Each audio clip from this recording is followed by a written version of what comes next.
இயேசுவில் பிரியமான சகோதர சகோதரி, பாஸ்கா காலத்தினுடைய 6வது ஞாயிறு திருவழிபாட்டை நாம் மிக சிறப்பாக கொண்டாடி மகிழ்ந்து கொண்டிருக்கின்றோம்.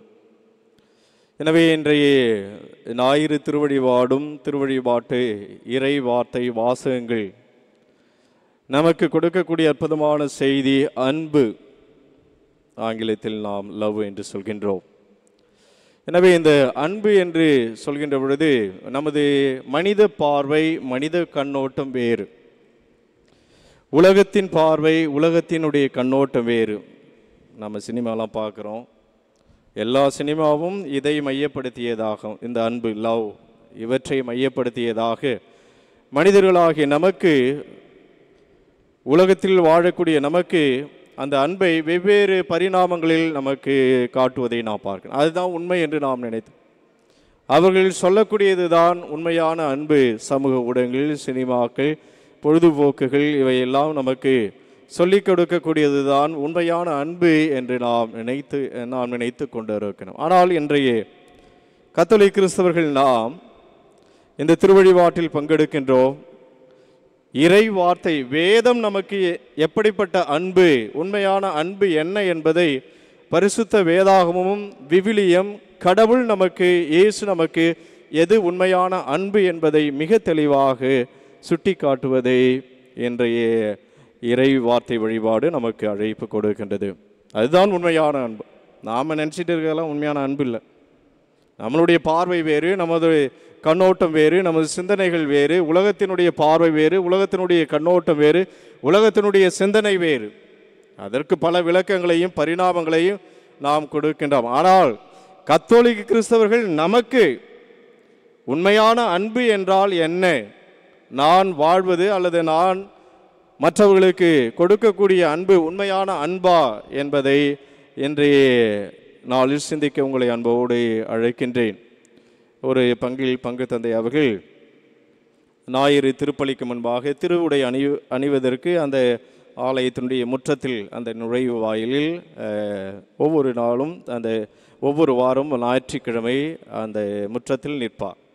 அப்பொழுது அவர் ஒரு குடும்பம் அந்த சரியான அந்த திருப்பலிக்கு முன்பாக அந்த மெயின் கேட்டில், ஆலய வளாகத்தினுடைய அந்த மெயின் கேட், அந்த நுழைவு வாயிலில் அவங்க காரில் வந்து இறங்கி வருவதை இவர் கூர்ந்து கவனித்து கொண்டே இருந்தார்.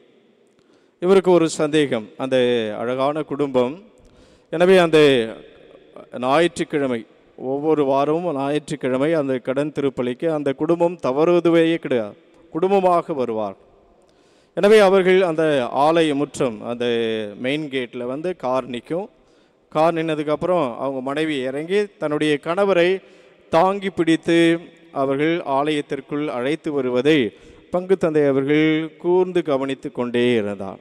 ஏனென்று சொன்னால், அந்த கணவர் ஒரு விபத்தில் தன் கால்களை இழந்து விட்டார். ஒரு காலை இழந்துட்டார், லெஃப்ட் லெக் அவருக்கு இழக்கக்கூடிய ஒரு சூழ்நிலை. அதற்கு முன்பாக அவர் ஒவ்வொரு நாளும் இரவும் பகலும் தன் குடும்பத்திற்காக ஓடி ஓடி உழைத்தவர். தன் மனைவி, மக்களை, பிள்ளைகளை காப்பாற்ற வேண்டும், பொருளாதாரத்தில் அவர்களை முன்னேற்ற வேண்டும், வசதி வாய்ப்புகளோடு வாழ வேண்டும், சமுதாயத்தில் உயர்ந்த நிலையில் இருக்க வேண்டும், மதிப்போடு வாழ வேண்டும் என்று சொல்லி அந்த கணவர் ஓடி ஓடி உழைத்தார். எனவே அவ்வாறு உழைத்து கொண்டிருக்கின்ற பொழுது எதிர்பாராத விதமாக அவர் விபத்தில் சிக்கி தனது அந்த லெஃப்ட் லெக் அதை இழக்கக்கூடிய ஒரு சூழ்நிலை. எனவே இப்படிப்பட்ட ஒரு சூழ்நிலை அவர் மீண்டுமாக வேலைக்கு போக முடியல, சம்பாதிக்க முடியல. எனவே சம்பாதித்த அந்த பணத்தை வைத்து கொண்டு குடும்பத்தை நடத்தினார்கள். எனவே இப்படிப்பட்ட ஒரு சூழ்நிலையில் அவர்கள் ஆலயத்திற்கு வருகின்ற பொழுது அவருடைய துணைவியார் அந்த கணவரை தன் கரங்களில் பிடித்து அவர் காரை விட்டு இறங்கி அவர் தோள் மீது அந்த சுமந்து கொண்டு வருவதை பங்கு தந்தை அவர்கள் பார்த்து கொண்டே இருந்தார்கள். அவங்களும் கொஞ்சம் நோயாளி, முடியாதவர்கள். எனவே இப்படிப்பட்ட ஒரு சூழ்நிலையில் பங்கு தந்தை அவர் பார்த்து கேட்குறார், பூசைக்கு முன்னாடி திருவுடை அணிவதற்கு முன்பாக, பூசை உடுப்பு போடுவதற்கு முன்பாக கேட்கணும், நீங்களும் வயசானவங்களாக இருக்கிறீங்க, ஏன் அவங்கள இவ்வளோ கஷ்டப்பட்டு நீங்கள் அழைத்து கொண்டு வருகின்றீர்கள்? அவரை கரம் பிடித்து உங்களுடைய தோளில் அந்த கரங்களை வைத்துக்கொண்டு நீங்கள் சுமந்து ஏன் வருகின்றீர்கள் என்று பங்கு தந்தை அவர்கள், உங்களுடைய பிள்ளைகளை நீங்கள் அவங்களை அழைத்து வர சொல்லாமே, அல்லது நாங்கள் உதவி செய்கின்றோம், யாராவது உதவிக்கு வரலாமே, உதவி செய்யலாமே, உங்களால் முடியவில்லையே, உங்களுடைய கணவரை அவருடைய அந்த எடை வெயிட்டை தாங்க முடியாமல் நீங்கள் சுமந்து வருகிறீர்களே என்று பங்கு தந்தை அவர்கள் கேட்டார்கள். அப்பொழுது அந்த கணவர் அற்புதமாக ஒரு பதிலை சொன்னார். அதுதான் நமக்கு வாழ்க்கை பார்.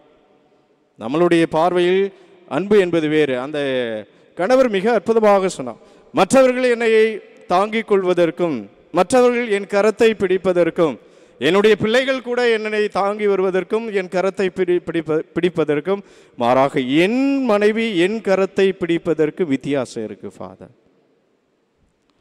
அவர் தோள் மீது என் கரங்களை வைத்து, அவர் தோளில் என்னுடைய எடை முழுவதையும் நான் அவர் மீது வைத்து அந்த ஆலயத்திற்கு நுழைகின்ற பொழுது அந்த அன்பை நான் உணர்வேன், தியாகத்தை நான் உணர்வேன், புரிதலை நான் உணர்வேன், ஏற்றுக்கொள்ளுதலை நான் உணர்வேன்.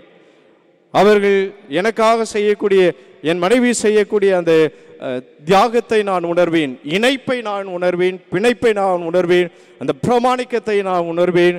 எங்களுக்குள் இருக்கின்ற அந்த அன்பை, அந்த என் மனைவி என்னை தாங்கி வருகின்ற பொழுது, என் கரம் பிடித்து என்னை தாங்கி வருகின்ற பொழுது அந்த உண்மையான அன்பை நான் உணர்வேன். மற்றவங்க செஞ்சால் எனக்கு இந்த உணர்வே வராது ஃபாதர்.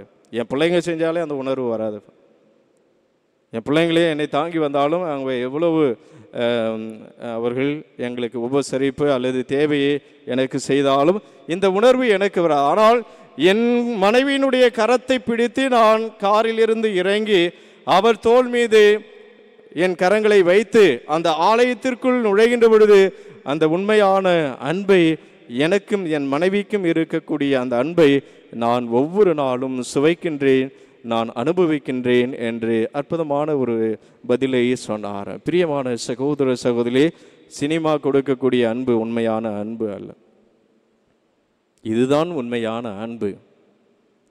அந்த தியாகத்தை உணர்வது, பிரமாணிக்கத்தை உணர்வது, அவர்கள் அந்த உறவை உணர்வது, கணவன் மனைவி வாழ்க்கை துணை தாங்கி செல்லுதல் என்ற அந்த உணர்வை உணரக்கூடிய அந்த தருணம் தான், சூழ்நிலை தான் உண்மையான அன்பாக இருக்கின்றது. பிரியமான சகோதர சகோதரி, இன்றைய நற்செய்தி மிக அற்புதமாக நமக்கு படம் பிடித்து காட்டுகிறார். ஆண்டவர் இயேசு கிறிஸ்து கட்டளைகளை கொடுத்து அன்பு கட்டளை கொடுக்கின்றார். அவர் அந்த ஃபேர்வெல் டிஸ்கோர்ஸ் என்று நாம் சொல்கிறோம், இறுதி அந்த பயணத்திற்கு முன்பாக அந்த பிரியாவிடை உரையை ஆற்றுகின்றார் ஆண்டவர் இயேசு கிறிஸ்து. எனவே அவ்வாறு அந்த பிரியாவிடை அந்த உரையை ஆற்றுகின்ற பொழுது தன்னுடைய சீடர்களுக்கு அந்த அன்பு கட்டளையை கொடுக்க, நான் உங்களை அன்பு செய்தது போல நான் உங்களை அன்பு இயேசு எவ்வாறு நம்மை அன்பு செய்கின்றார்? தன் உடலை கொடுத்து, உயிரை கொடுத்து, இரத்தம் சிந்தி அன்பு செய்கிறார். இதுதான் உண்மையான அன்பு. கத்தோலிக்க கிறிஸ்தவர்கள் நாம், நமக்கு வேதம் காட்டக்கூடிய அன்பு இதுதான் உண்மையான அன்பு. நம்மளுடைய எதிர்பார்ப்பு வேறு, நம்மளுடைய எண்ணங்கள் வேறு, அன்பை பற்றிய சிந்தனைகள், விவாதங்கள், கொடுக்கக்கூடிய விளக்கங்கள் எல்லாம் வேறு. ஆனால் ஆண்டவர் இயேசு கிறிஸ்து நம்மீது கொண்ட அன்பினால் சிலுவையை அவர் ஏற்றுக்கொண்டார். இதுதான் உண்மையான அன்பு, இதுதான் உண்மையான தியாகம். பிரியமான சகோதர சகோதரிகளே, உண்மையான அன்பு என்று நாம் சொல்கின்ற பொழுது அங்கு ஏற்றத்தாழ்வுகள் கிடையாது, வேறுபாடுகள் கிடையாது. அதைத்தான் முதல் வாசகத்தில் நாம் மிக அற்புதமாக பேதுரு கொர்நேலியு, அந்த கொர்நேலியை அவர் கிறிஸ்துவராக மாற்றுவதை நாம் பார்க்கின்றோம். எனவே அங்கு ஏற்றத்தாழ்வுகள் கிடையாது. உண்மையான அன்பு எப்பொழுதுமே உயர்ந்தவர் தாழ்ந்தவர், ஏழை பணக்காரர் என்று அந்த பாகுபாடு இல்லாத அந்த சூழ்நிலை தான், மனநிலை தான் உண்மையான அன்பாக இருக்கின்றது. அதற்கு அடுத்தபடியாக உண்மையான அன்பு எப்பொழுதுமே மற்றவர்களுக்கு மகிழ்ச்சியை கொடுக்கும், வருத்தத்தை கொடுக்காது. அங்கே கஷ்டத்தை கொடுக்காது, துன்பத்தை கொடுக்காது. எப்பொழுதுமே தன்னை சூழ்ந்திருக்கக்கூடியவர்கள் மகிழ்ச்சியாக இருக்க வேண்டும் என்று நினைப்பது தான் உண்மையான அன்பு. நம்ம குடும்பத்தில் நாம் பார்க்குறோம், என் பிள்ளைங்க நல்லா இருக்கணும், என் பிள்ளைங்க எப்பொழுதும் மகிழ்ச்சியாக இருக்கும். அப்போ உண்மையான அன்பு என்பது அதுதான். தன்னை சார்ந்தவர்கள், தன்னுடைய குடும்பம், தான் வேலை செய்கின்ற இடங்கள், சந்திக்கின்ற மனிதர்கள், இந்த சமுதாயத்தில் எல்லோரும் மகிழ்ச்சியாக இருக்க வேண்டும், அந்த எண்ணத்தை அந்த எண்ணம்தான் உண்மையான அன்பாக இருக்கு. மற்றவர்களுக்கு அவர்களை நாம் கீழே தள்ளுவதோ அல்லது வருத்தத்தை கொடுப்பதோ மன கஷ்டப்படுத்துவதோ அவர்களை துன்பத்தை கொடுப்பதோ உண்மையான அன்பு அல்ல. மாறாக அன்பு எப்பொழுதுமே மற்றவர்களுக்கு மகிழ்ச்சியை கொடுக்கக்கூடியதாகும். இந்த அன்பினுடைய மூன்றாவது நிலையை பார்க்கின்ற பொழுது உயிரை கொடுக்கக்கூடியதாக இருக்கும். முதலில் எல்லோரையும் அன்பு செய்யும், எந்தவித ஏற்றத்தாழ்வும் இல்லாமல் அன்பு செய்யும். இரண்டாவதாக மற்றவர்களுக்கு மகிழ்ச்சியை கொடுப்பது தான் உண்மையான அன்பு. மூன்றாவதாக உண்மையான அன்பு உயிரை கொடுக்கக்கூடிய, அதுதான் இயேசு நமக்கு சுட்டி காட்டக்கூடிய இயேசுனுடைய அன்பு தான் நமது வாழ்க்கைக்கு ஒரு மேல்வரி சட்டமாக இருக்கின்றது. பிரியமானவர்களே, கடவுள் இந்த உலகை அன்பு செய்தார். எப்படி அன்பு செய்தார்? தன் மகனையே அனுப்பி இந்த உலகத்தை அன்பு செய்தார். வானக தந்தை நம் மீது கொண்ட அன்பினால், இந்த உலகத்தின் மீது கொண்ட அன்பினால் தன் ஒரே மகனையே கையளிக்க முன்வந்தார். அதுதான் கடவுளுடைய அன்பு. தன் மகனையே தியாகம் செய்தார். கடவுள் தன்மை விளங்கி அவரை நமக்காக இந்த உலகிற்கு அனுப்பினார். ஆண்டவர் இயேசு கிறிஸ்து நம்மை எப்படி அன்பு செய்தார்? அவர் இரத்தம் சிந்தி, உடலை உடைத்து, உயிரை கொடுத்து, சிலுவையில் அவர் இருகரம் விரித்தவராக அன்பு செய்திருக்கின்றார். இதுதான் அன்பின் உச்சக்கட்டம், இதுதான் அன்பின் இலக்கணம். எனவே பிரியமான சகோதர சகோதரி, கடவுள் நம்மை அன்பு செய்ததை போல, இயேசு நம்மை அன்பு செய்தது போல நாமும் அன்பு செய்வோம். அதுதான் கிறிஸ்தவம், அதுதான் ஆண்டவர் இயேசு கிறிஸ்து நமக்கு சுட்டி காட்டக்கூடிய உண்மையான அன்பு. எனவே இயேசுவை போல அன்பு செய்வோம். ஆமென்.